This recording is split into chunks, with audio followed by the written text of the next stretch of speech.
name is Bartolomeo de las Casas, here to tell you the truth of what happened after Columbus arrived in the Indies, the New World. They spared no one, erecting especially wide giblets on which they could string their victims up by their feet off the ground and then burn them alive. Not a single native of the island committed a capital offense as defined in law against the Spanish, while all this time the natives themselves were being savaged and murdered. Both women and children. For months, men were only given wild grass to eat and other urinations, foodstuffs. The mothers of young children promptly saw their milk dry up. A Spaniard who was out hunting deer and rabbits realized that his dogs were hungry and not finding anything they could hunt, took a little boy from his mother and cut his arms and legs into chunks with his knife and distributed them among his dogs. Another passage from my book, Bartolomé de las Casas, In Defense of the Indians. They cut his head from his shoulders so they would not have the time to break the chains that held the line of prisoners together, and his head would fall to one side of the baggage train and his trunk to the other. During these 11 years, more than 2 million souls have perished, and in an area of more than 100 leagues by 100 leagues, only 2,000 survivors are to be seen, and even this number is shrinking day by day as the survivors succumb to the rigors of life of slavery. This is the truth of what happened after Columbus arrived in the Indies. Often.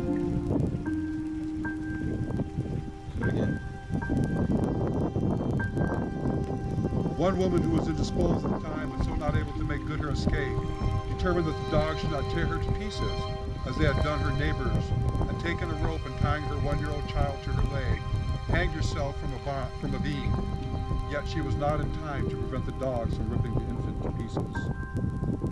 I testify with my own eyes that I saw Spaniards cutting off the hands, noses, and ears of local people, both men and women, simply for the fun of it, and this happened time and again in various places throughout the region.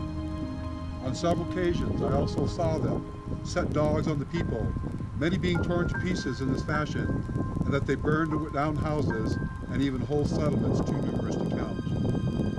This is the truth, and I want to thank you for listening to me. Have a beautiful night here in Traverse City. Remember that the truth is not being told by these enormous ships here in your bay.